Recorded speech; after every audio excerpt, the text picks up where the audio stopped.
क्या आज भी कहीं जमीन के नीचे दबा पड़ा है वह दिव्य विमान, जिसकी गति इतनी प्रचंड थी कि वह क्षण भर में न केवल दूसरे ग्रहों को बल्कि पूरी आकाशगंगा की सीमाओं को लांघ जाता था। उसकी रफ्तार ऐसी थी कि समय भी उसके सामने धीमा पड़ जाता था और मानो उसकी इच्छा के अनुसार चलने लगता था। लेकिन क्या आप जानते हैं कि रामायण के बाद उस पुष्पक विमान का आखिर क्या हुआ? और क्या हुआ भगवान श्री राम की उन चरण पादुकाओं का, जिन्होंने उनकी अनुपस्थिति में 14 वर्षों तक अयोध्या पर राज किया था? रामायण में एक से एक महान योद्धाओं के बारे में आपने सुना होगा, लेकिन आज मैं आपको बताऊंगा भगवान श्री राम के भाई भरत के बारे में, जो अकेले ही रावण सहित उसकी पूरी सेना का सामना करने का साहस रखते थे।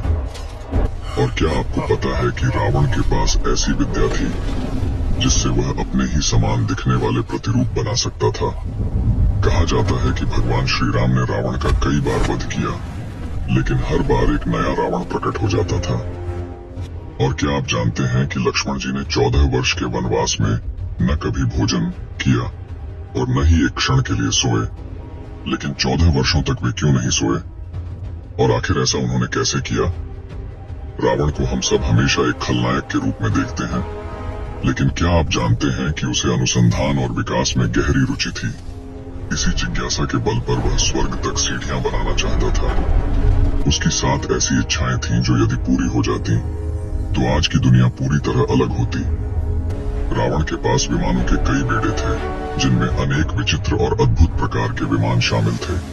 बहुत कम लोग जानते हैं कि रावण को विभीषण ने नहीं, बल्कि उसकी पत्नी मंदोदरी ने मरवाया था, क्योंकि एक ऐसा रहस्य था जो यदि मंदोदरी उजागर न करती तो रावण का अंत संभव ही नहीं था। कहा जाता है कि रावण इतना शक्तिशाली था कि उसने मृत्यु के देवता यमराज को भी युद्ध में पराजित कर दिया था और उन्हें बंदी बनाकर अपने चरणों के नीचे दबाकर रखा, ताकि किसी की भी मृत्यु उसकी इच्छा के बिना न हो सके। और क्या आप जानते हैं कि रावण का पुत्र मेघनाद, जिसे इंद्रजीत के नाम से जाना जाता है, रामायण का एकमात्र योद्धा था जिसके पास त्रिदेवों के अस्त्र, ब्रह्मास्त्र, वैष्णवास्त्र और पाशुपतास्त्र सभी थे।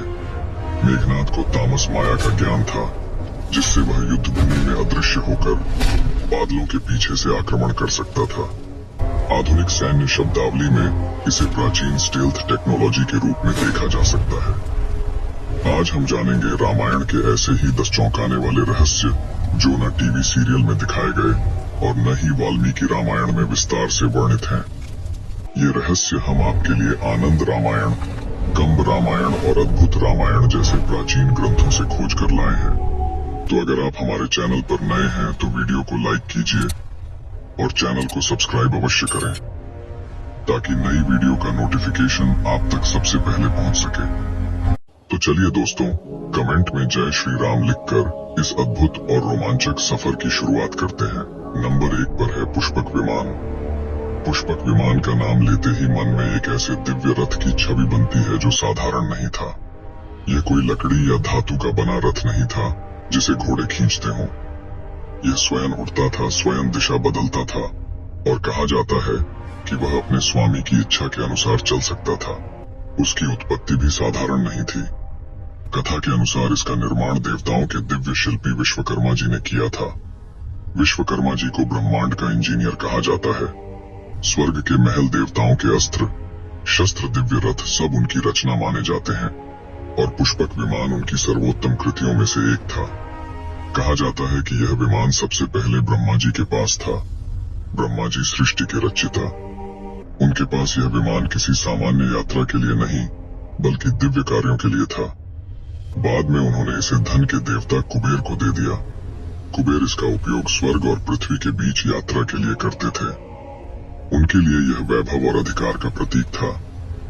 लेकिन कहानी में एक बड़ा मोड़ तब आया जब रावण ने कुबेर पर आक्रमण कर दिया। रावण केवल एक बलशाली योद्धा ही नहीं था, वह अत्यंत विद्वान, महान शिव भक्त और असाधारण महत्वाकांक्षी शासक था। उसने कुबेर को पराजित किया और लंका के साथ पुष्पक विमान भी अपने अधिकार में ले लिया। उस क्षण से यह विमान रावण की शक्ति का प्रतीक बन गया। पुष्पक विमान की सबसे अद्भुत विशेषता थी उसकी आकार बदलने की क्षमता। रामायण के वर्णन के अनुसार यह विमान यात्रियों की संख्या के अनुसार स्वयं को छोटा या बड़ा कर सकता था। जब भगवान श्री राम ने रावण का वध किया और लंका से अयोध्या लौटने का समय आया, तब विभीषण ने पुष्पक विमान प्रस्तुत किया। श्री राम, सीता जी, लक्ष्मण जी, हनुमान जी और पूरी वानर सेना उसमें सवार हुई। फिर भी किसी को असुविधा नहीं हुई। ऐसा प्रतीत होता था मानो उसमें अनंत स्थान हो। यदि हम आधुनिक विज्ञान की दृष्टि से सोचें तो यह किसी फ्लेक्सिबल फ्रेमवर्क की ओर संकेत करता है, या ऐसी इंटरनल स्ट्रक्चर की ओर जो आवश्यकता के अनुसार स्वयं को बदल सके। आज हम मॉड्यूलर आर्किटेक्चर और फोल्डेबल स्ट्रक्चर्स की बात करते हैं, लेकिन उस युग में इस प्रकार का वर्णन अत्यंत आश्चर्यजनक है। इसके संचालन की विधि और भी अधिक रहस्यमय थी। कहा जाता है कि पुष्पक विमान मन की गति से चलता था। स्वामी जहां जाने की इच्छा करता, विमान उसी दिशा में उड़ जाता। न कोई इंजन की आवाज, न कोई लगाम, न कोई पायलट। आज के युग में ब्रेन कंप्यूटर इंटरफेस जैसी तकनीक विकसित हो रही है, जहां मस्तिष्क की तरंगों से मशीनों को नियंत्रित किया जाता है। वैज्ञानिक विचारों के माध्यम से ड्रोन उड़ाने में सफल हुए हैं। यदि हम इस संदर्भ में देखें तो पुष्पक विमान का वर्णन किसी अत्यंत एडवांस मेंटल कंट्रोल सिस्टम जैसा प्रतीत होता है। संभव है कि प्राचीन काल में इसे आध्यात्मिक शक्ति के रूप में समझाया गया हो, जिसे आज हम तकनीकी भाषा में समझने का प्रयास कर रहे हैं। पुष्पक विमान केवल तकनीकी दृष्टि से ही नहीं, बल्कि स्थापत्य की दृष्टि से भी अद्भुत था। उसका वर्णन एक उड़ते हुए महल के रूप में मिलता है। भूमि स्वर्णिम दीवारों पर रत्न जड़े हुए, भीतर अनेक कक्ष, सरोवरों और वनों के चित्र अंकित। यह केवल परिवहन का साधन नहीं था, यह चलता फिरता राजमहल था। कल्पना कीजिए आकाश में उड़ता हुआ एक स्वर्णिम महल, जिसके भीतर संगीत, सुगंध और प्रकाश का अद्भुत संगम हो। यह दृश्य किसी भी युग के लिए विस्मयकारी है। अब प्रश्न उठता है, क्या रावण के पास केवल यही एक विमान था? कई परंपराएं और लोककथाएं संकेत देती हैं कि उसके पास विमानों का एक पूरा बेड़ा था। कुछ ग्रंथों में विभिन्न प्रकार के विमानों का उल्लेख मिलता है। कुछ पक्षी के आकार के थे, कुछ स्वर्णिम, कुछ ऐसे जो तीनों लोकों में चल सकते थे, आकाश, भूमि और जल। त्रिपुरा नामक विमान का वर्णन तो ऐसा मिलता है जो जल के भीतर भी प्रवेश कर सकता था। श्रीलंका में आज भी कुछ स्थान ऐसे बताए जाते हैं जिन्हें रावण की वैमानिकी से जोड़ा जाता है। वारियापोला, जिसका अर्थ बताया जाता है वायुयान का स्थान। थोटुपोला कांडा, जिसे कुछ लोग प्राचीन लैंडिंग साइट मानते हैं।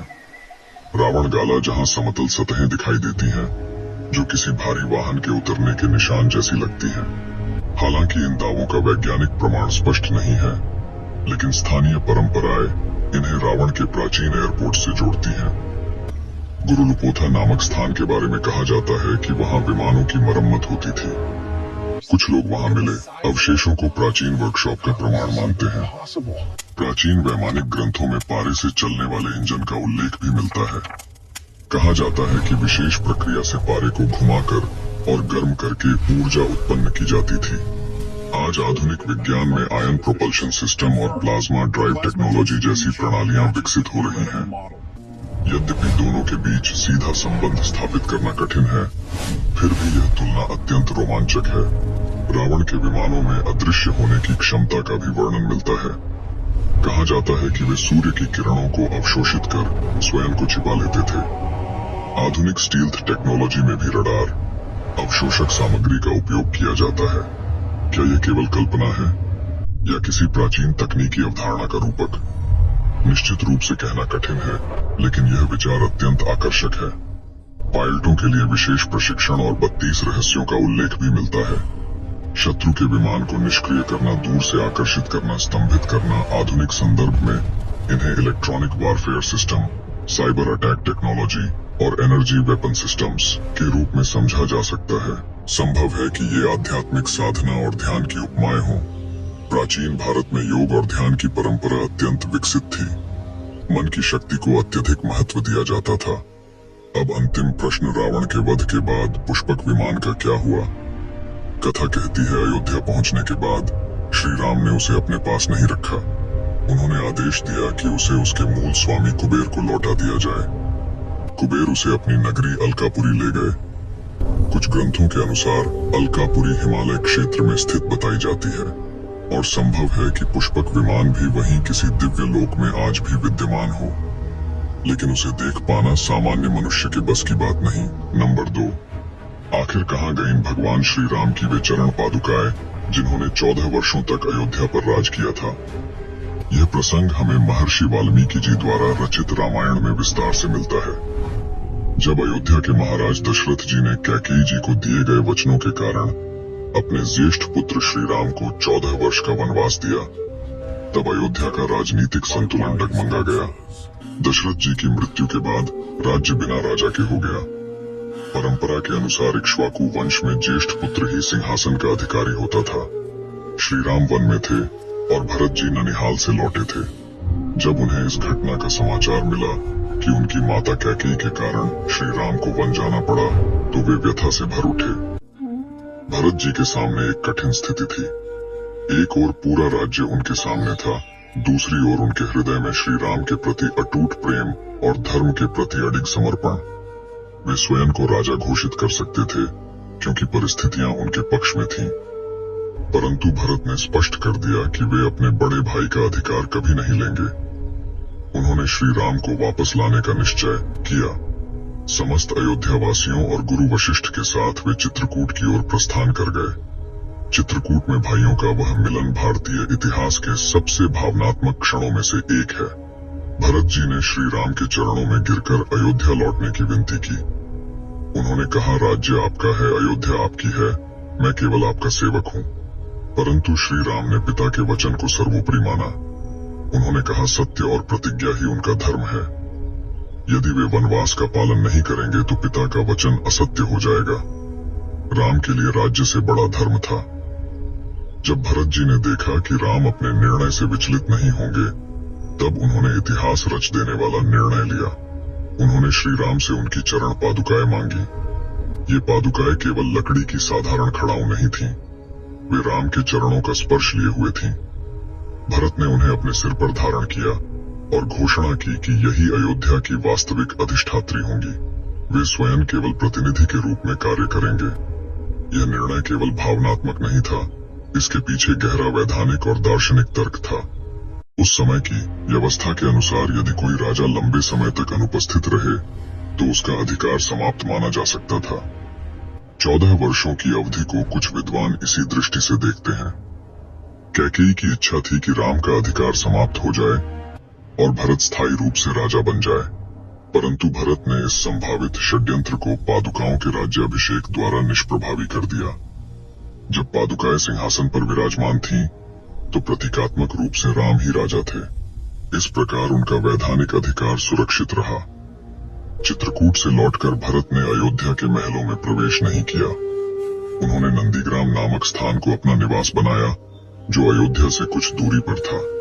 उन्होंने राजसी जीवन त्याग दिया, जटाएं धारण की, वृक्षों की छाल के वस्त्र पहने और साधु की भांति जीवन व्यतीत किया। वे भूमि पर सोते कंद मूल का आहार लेते और स्वयं को केवल राम का सेवक मानते। नंदीग्राम आज भी भरत की तपस्या का प्रतीक माना जाता है। 14 वर्षों तक अयोध्या में शांति और समृद्धि बनी रही। किसी ने अधर्म का साहस नहीं किया, क्योंकि सभी को विश्वास था राम की दृष्टि उन पादुकाओं के माध्यम से सब पर है। समय बीतता गया, 14 वर्ष पूर्ण होने का समय आया। भरत की प्रतीक्षा चरम पर थी। उन्होंने समय की गणना की थी। यदि एक दिन भी अधिक हो जाता तो वे स्वयं को दोषी मानते। उसी समय पुष्पक विमान से राम, सीता और लक्ष्मण अयोध्या की ओर लौटे। अयोध्या में उत्सव का वातावरण था। नंदीग्राम में भरत ने राम का स्वागत किया। उन्होंने पादुकाओं को अपने सिर पर रखा और अत्यंत विनम्रता से राम के चरणों में अर्पित कर दिया। उन्होंने कहा, यह राज्य आपकी धरोहर थी, मैंने केवल उसे सुरक्षित रखा है। राम ने पादुकाएं धारण की और इस प्रकार पादुका शासन का समापन हुआ। अब अंतिम प्रश्न, आखिर उन पादुकाओं का क्या हुआ? उत्तरकांड के अनुसार जब राम ने सरयू नदी के तट पर अपनी लीला समाप्त की, तो उनके साथ उनके भाई और अयोध्यावासी भी थे। धार्मिक मान्यता है भगवान की निजी वस्तुएं भी उनके साथ दिव्य धाम को चली गईं। इस प्रकार पादुकाएं भी अपने स्वामी के साथ विलीन हो गईं। नंबर 3, लक्ष्मण जी ने वनवास के दौरान न तो कुछ खाया और न ही कभी सोए थे। लोगों में एक प्रसिद्ध कहानी प्रचलित है कि लक्ष्मण ने राम के पूरे 14 वर्ष के वनवास में न तो नींद ली और न ही अन्न ग्रहण किया। पहली नजर में यह बात असंभव लगती है, क्योंकि कोई भी मनुष्य इतने लंबे समय तक बिना सोए और बिना खाए जीवित नहीं रह सकता। तो फिर इस कथा का सत्य क्या है? इसे सरल और संतुलित दृष्टि से समझना आवश्यक है। सबसे पहले देखते हैं प्राचीन रामायण में क्या लिखा है। महर्षि वाल्मीकि द्वारा रचित रामायण में लक्ष्मण को एक जागरूक, सेवाभावी और वीर भाई के रूप में चित्रित किया गया है। वन में वे राम और सीता की रक्षा करते थे, हर समय सतर्क रहते थे, लेकिन वहां यह स्पष्ट रूप से नहीं लिखा कि उन्होंने बिल्कुल भी नींद नहीं ली। कुछ प्रसंगों में तो राम स्वयं उन्हें सोते हुए जगाते हैं। इसका अर्थ है वे सामान्य मनुष्य की तरह सोते भी थे और भोजन भी करते थे। हाँ, उनका जीवन अत्यंत संयमित और अनुशासित था। अब प्रश्न उठता है, तो फिर 14 वर्ष न सोने वाली कथा कहां से आई? यह कथा मुख्य रूप से बाद की भक्ति, परंपराओं और लोककथाओं में मिलती है। कहानी के अनुसार वनवास की पहली रात, जब राम और सीता विश्राम कर रहे थे, लक्ष्मण पहरा दे रहे थे। धीरे धीरे उन्हें नींद आने लगी। वे चिंतित हो उठे, यदि वे सो गए तो कोई राक्षस राम और सीता को हानि पहुंचा सकता है। उसी क्षण निद्रा देवी उनके सामने प्रकट हुईं। लक्ष्मण ने उनसे प्रार्थना की कि वे उन्हें 14 वर्षों तक नींद से मुक्त कर दें, ताकि वे निरंतर सेवा कर सकें। कथा आगे कहती है कि प्रकृति का संतुलन बनाए रखने के लिए वह नींद किसी और को लेनी थी।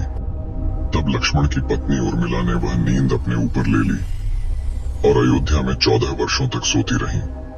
यह कथा लक्ष्मण और उर्मिला दोनों के त्याग को महिमा मंडित करती है। कुछ परंपराओं में यह भी कहा जाता है कि लक्ष्मण ने 14 वर्षों तक अन्न ग्रहण नहीं किया। वे स्वयं को राम का सेवक मानते थे। कथा कहती है राम उन्हें फल देते थे, पर स्पष्ट रूप से खाओ नहीं कहते थे। इसलिए लक्ष्मण उन फलों को रखते रहे पर स्वयं नहीं खाया। बाद में जब इंद्रजीत, जिसे मेघनाद भी कहा जाता है, के वध की बात आई तो कहा गया कि उसे वही मार सकता है जिसने लंबे समय तक न सोया हो और न अन्न खाया हो। तब लक्ष्मण की तपस्या का महत्व बताया गया। लेकिन वास्तविक और वैज्ञानिक दृष्टि से देखें तो यह संभव नहीं है कि कोई व्यक्ति 14 वर्षों तक बिना नींद और भोजन के जीवित रहे। मानव शरीर को विश्राम और ऊर्जा दोनों की आवश्यकता होती है। इसलिए इन कथाओं को शाब्दिक नहीं, प्रतीकात्मक रूप में समझना चाहिए। न सोना का अर्थ है हर समय सजग रहना, हर परिस्थिति में सतर्क रहना, अपनी जिम्मेदारी से कभी विचलित न होना। और न खाना का अर्थ है इंद्रियों पर नियंत्रण, साधारण और संयमित जीवन, त्याग और आत्मानुशासन। सच्चाई यह है कि लक्ष्मण ने अपने सुख, अपना आराम और अपनी पत्नी का साथ सब कुछ त्याग दिया। उन्होंने अपने जीवन का एक क्षण राम की सेवा को समर्पित कर दिया। 14 वर्षों तक उन्होंने स्वयं को भुला दिया और केवल एक प्रहरी बनकर अपने कर्तव्य पर अडिग रहे। इसलिए 14 वर्ष न सोने और न खाने की कथा शाब्दिक सत्य से अधिक एक भावनात्मक और आध्यात्मिक संदेश है। नंबर 4, रामायण का सबसे रहस्यमयी राक्षस कालनेमी। रामायण के युद्ध काल में कालनेमी का प्रसंग उस समय आता है जब युद्ध निर्णायक मोड़ पर पहुंच चुका होता है। मेघनाद के शक्ति अस्त्र से लक्ष्मण गंभीर रूप से घायल होकर मूर्छित हो जाते हैं। वैद्य स्पष्ट कहते हैं, यदि सूर्योदय से पहले हिमालय से संजीवनी बूटी न लाई गई तो उनके प्राण बचाना कठिन होगा। यह सुनते ही हनुमान जी बिना एक क्षण गनवाए आकाश मार्ग से हिमालय की ओर प्रस्थान करते हैं। जब यह समाचार जब रावण तक पहुंचता है तो वह समझ जाता है, यदि हनुमान जी सफल हो गए तो लक्ष्मण जी जीवित हो जाएंगे और युद्ध का पलड़ा फिर राम की ओर झुक जाएगा। रावण जानता था कि बलपूर्वक हनुमान जी को रोकना संभव नहीं। वह उनकी शक्ति से भली भांति परिचित था, इसलिए उसने युद्ध नहीं बल्कि छल का मार्ग चुना। तब उसने बुलाया एक मायावी और चतुर राक्षस कालनेमी। कालनेमी को आदेश मिला, किसी भी प्रकार हनुमान को मार्ग में रोककर उनका समय नष्ट करो, सूर्योदय हो जाए, बस इतना पर्याप्त है। कालनेमी जानता था कि बल से वह हनुमान का सामना नहीं कर सकता, इसलिए उसने रची एक मायावी योजना। हनुमान के मार्ग में उसने एक सुंदर और शांत आश्रम की माया उत्पन्न की।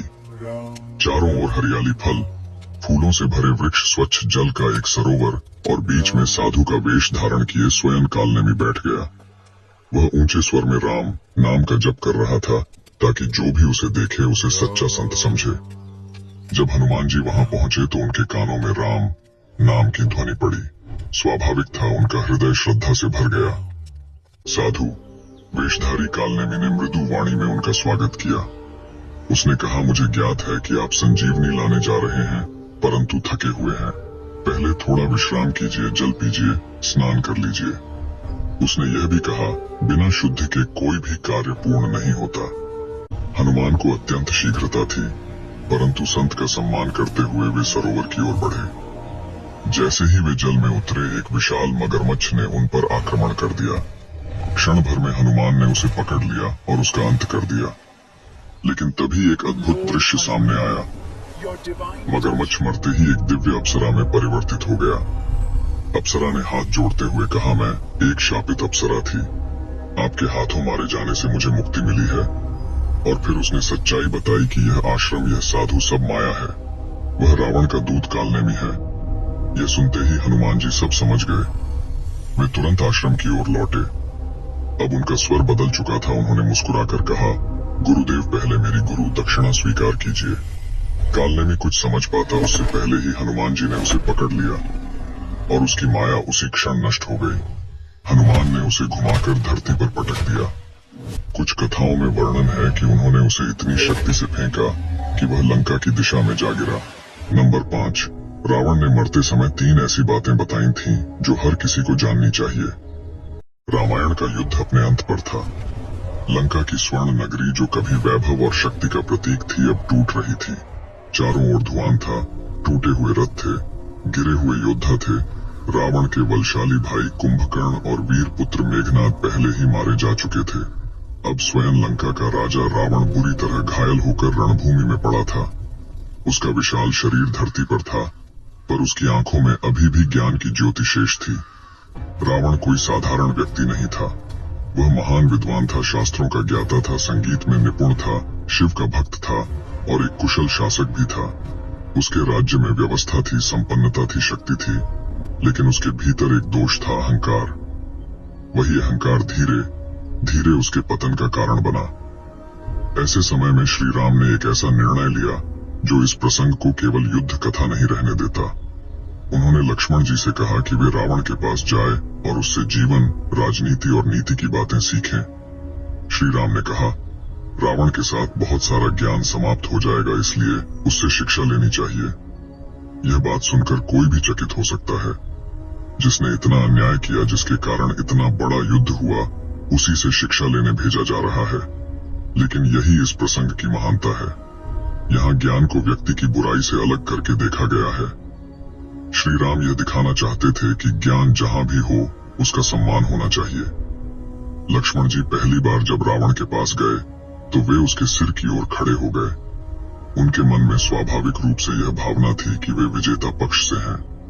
रावण ने आंखें बंद रखीं और कुछ नहीं कहा। लक्ष्मण जी लौटकर श्री राम के पास आए और बताया कि रावण कुछ नहीं बोला। श्री राम मुस्कुराए और समझाया, जब किसी से ज्ञान लेना हो तो उसके चरणों की ओर खड़े होना चाहिए। ज्ञान लेने के लिए विनम्रता आवश्यक है।